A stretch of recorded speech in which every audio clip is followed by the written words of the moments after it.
Beberapa waktu yang lalu kita sudah membahas tentang sosok Kiai Misbah yang berhaluan komunis, dari awal masa kecilnya sampai akhir masa hidupnya. Pada awalnya komunis dan Islam sejalan dalam perjuangan melawan kolonial Belanda, akan tetapi pada akhirnya kedua kekuatan ini bermusuhan dan saling berlawanan karena ideologi yang sangat berbeda dan tidak dapat disatukan. Walaupun akhirnya berusaha disatukan oleh Bung Karno dalam nasakomnya, tapi malah berakhir dengan mengerikan di masa-masa akhir kekuasaan Bung Karno. Dalam pembahasan kali ini kita bergerak jauh ke masa-masa sebelum Indonesia merdeka, ketika organisasi-organisasi nasional sudah terbentuk. Salah satunya adalah Sarekat Islam, yang awalnya masih bersatu dengan golongan kiri alias komunis yang dikenal dengan Si Merah. Anggota Sarekat Islam Merah yang berhaluan komunis ini salah satu tokohnya adalah Haji Misbah yang pemikirannya bertentangan dengan organisasi Islam khususnya Sarekat Islam yang anggotanya non-komunis atau Si Putih dan Muhammadiyah. Dalam Kongres Sarekat Islam Si Merah di Jawa Barat pada awal Maret tahun 1923, Muhammad Misbah naik podium. Haji Kiri asal Solo itu berpidato di hadapan massa muslim yang sebagian besar mempercayai ide-ide komunisme. Orasinya menyerang Sentral Sarekat Islam, CSI, pimpinan Haji Omar Said Cokroaminoto, juga Muhammadiyah. Petik 2. Sekarang, kita semua tahu bahwa Muhammadiyah adalah perkumpulan kapitalis dan sangat dipengaruhi oleh kapital, ujar Misbah seperti terdapat dalam Zaman Bergerak, Radikalisme Rakyat di Jawa tahun 1912 sampai tahun 1926, 1997 banding 362, karya Takashi Shiraishi. Bagi Misbah, terlarang hukumnya jika suatu perkumpulan, terlebih organisasi yang mengatasnamakan agama, ikut campur persoalan politik. Dan ia melihat arah Muhammadiyah sudah tidak sesuai lagi dengan esensinya sebagai perhimpunan yang memegang teguh ajaran Islam. Perkumpulan itu, Muhammadiyah, seharusnya tidak melibatkan diri ke dalam masalah politik. Sekarang, sebuah perkumpulan yang tidak berdiri melawan kapitalisme berarti wajar pasti didukung oleh kapital. Pertentangan Muhammadiyah kontra Misbah sebenarnya bukan hal yang tabu untuk dibahas, bahkan di kalangan Muhammadiyah sendiri. Majalah Suara Muhammadiyah pun pernah mengulasnya. Bahwa sempat terjadi ketidaksepahaman dengan Misbah adalah fakta sejarah dalam riwayat panjang perhimpunan yang didirikan Kiai Haji Ahmad Dahlan di Yogyakarta pada tanggal 18 November tahun 1912. Sejatinya, antara Misbah dan Muhammadiyah pernah terjalin relasi positif. Itu bermula ketika Misbah berkenalan dengan tokoh Muhammadiyah, Haji Fahrudin, melalui Inlandse Journalistenbond (IJB), atau Perhimpunan Jurnalis Bumi Putera yang didirikan Mas Marco Kartodikromo pada 1914 Muarif, Haji Merah dan Muhammadiyah, dalam Suara Muhammadiyah, April tahun 2016. Keduanya langsung cocok karena memiliki beberapa persamaan. Sama-sama pedagang batik yang tertarik bidang jurnalisme dan pergerakan, sama-sama berlatar belakang keluarga keraton dan menetap di Kauman. Meskipun lokasinya berbeda, Misbah adalah orang Kauman Solo, sementara Fahrudin berasal dari Kauman Yogyakarta. Misbah kemudian juga masuk ke anggotaan Muhammadiyah.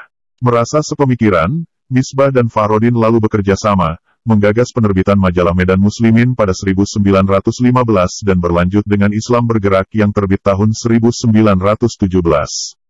Dua media dakwah itu sekaligus untuk mengkritisi kebijakan pemerintah kolonial. Penerbitan Medan Muslimin dan Islam Bergerak didukung penuh oleh Kiai Haji Ahmad Dahlan, sang pendiri Muhammadiyah.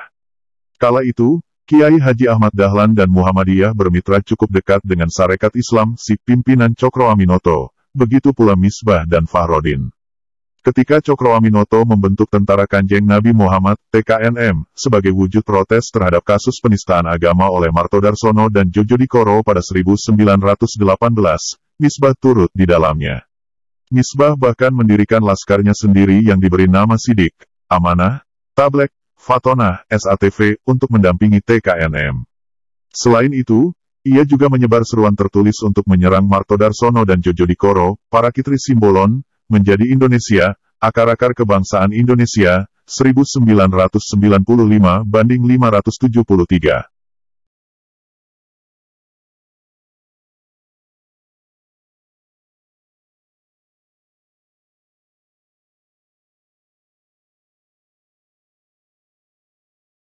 Misbah memang dikenal sebagai tokoh Islam yang juga menganut ajaran komunisme. Dalam Kongres Si Merah di Jawa Barat pada Maret tahun 1923, dalam orasinya Misbah melancarkan serangan terhadap Cokroaminoto dan Muhammadiyah. Kedekatan Muhammadiyah dengan CSI membuat Misbah berang hingga menyebut perhimpunan yang bermarkas di Yogyakarta itu sebagai antek kapitalis dan turut terlibat dalam dugaan penggelapan uang CSI. Yang juga sangat aneh bahwa CSI telah bersekongkol dengan Muhammadiyah. Ketika Darsono mulai melakukan kampanye publik melawan kebijakan CSI, markasnya cepat-cepat harus dipindah dari Surabaya ke Yogyakarta, kota yang juga menjadi pusat Muhammadiyah, sebut Misbah dalam pidatonya. Dan yang luar biasa mengejutkan adalah fakta ketika penghitungan keuangan dilakukan, uang yang dibutuhkan ditemukan dalam rekening SI yang diduga berasal dari bendahara Muhammadiyah, tambahnya, Siraisi, 1997 banding 362. Tak hanya menyerang Muhammadiyah sebagai organisasi, Misbah dengan lantang juga melontarkan kecaman kepada Kiai Haji Ahmad Dahlan yang dulu pernah dianggapnya sebagai guru. Kecaman itu disampaikan melalui Medan Muslimin edisi 24 tahun 1922. Dalam pandangan Misbah, satu-satunya cara mengikuti atau meneladani Nabi Muhammad pada masa itu yang lekat dengan kuasa modal adalah dengan melawan kapitalisme. Bukan sebaliknya, Siraisi, 1997 banding 360.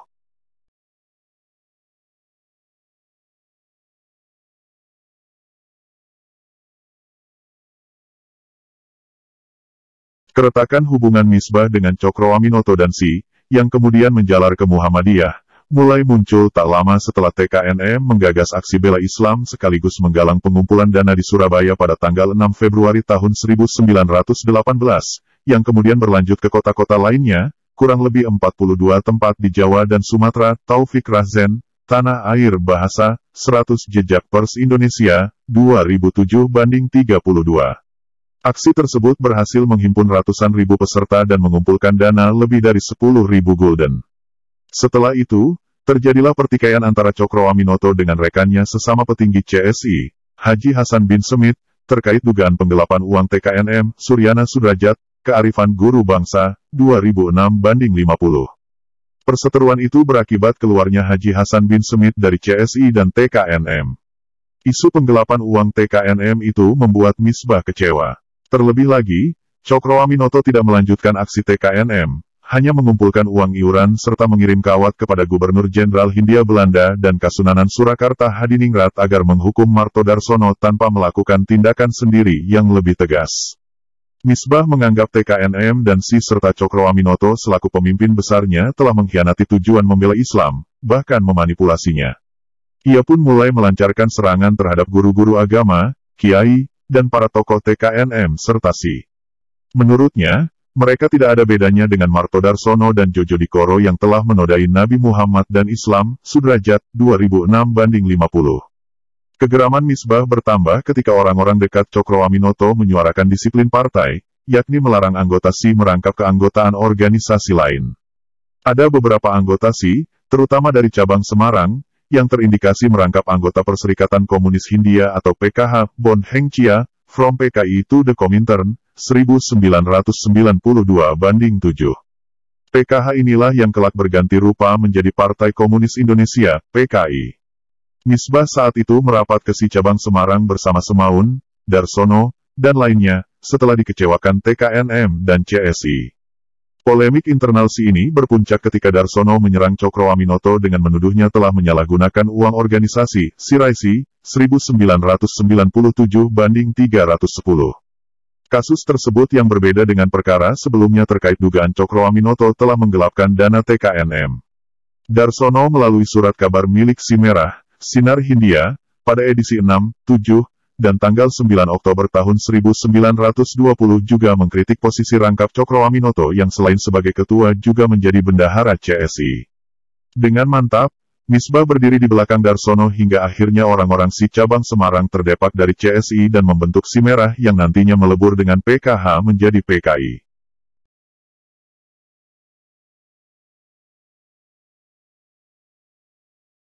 Misbah kemudian dibebaskan pada Oktober tahun 1919. Pembebasan itu tidak membuat Misbah surut. Sikapnya semakin radikal menghadapi kolonialisme Hindia Belanda. Medan Muslimin dan Islam bergerak yang ia terbitkan bersama Fahrudin dan awalnya didukung oleh Kiai Dahlan menjadi sarana Misbah mengutarakan kecaman dan serangan yang makin pedas dan ngegas.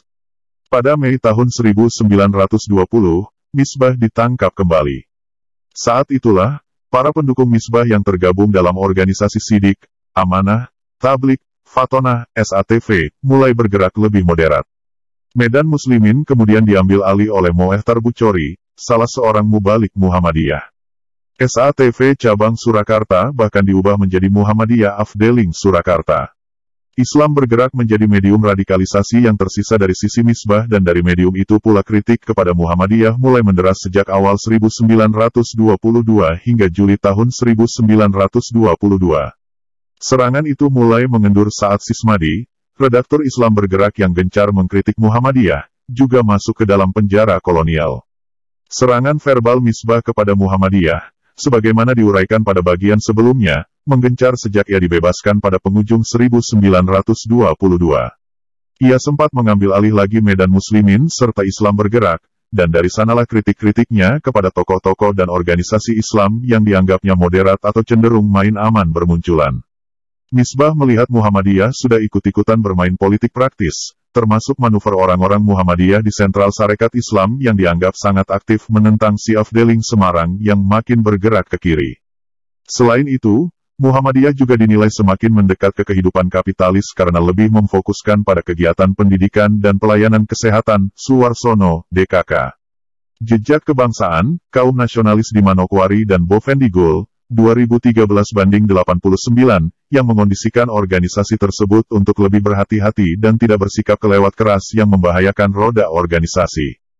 Bagi Misbah, fokus pada pendidikan dan pelayanan tidaklah tepat saat medan pergerakan sedang membutuhkan sikap yang jelas, tegas, dan agresif menghadapi dominasi pemerintah kolonial.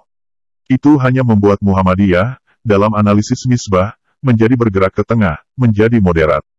Misbah enggan mempertimbangkan realisme politik yang, dalam taraf tertentu, mengondisikan pimpinan Muhammadiyah, termasuk Kiai Dahlan, untuk lebih berhati-hati melangkah.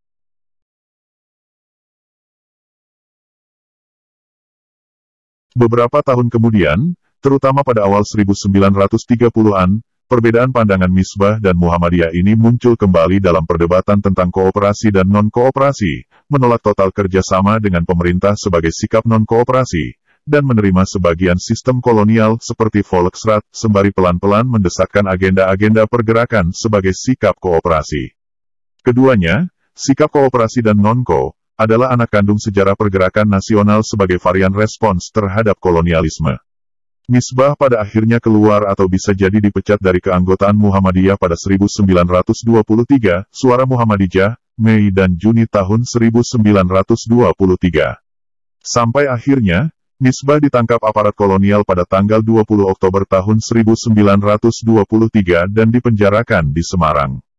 Beberapa bulan berselang, ia diasingkan jauh ke Manokwari, Papua, hingga mengembuskan napas penghabisan di sana pada tanggal 24 Mei tahun 1926 lantaran terserang malaria.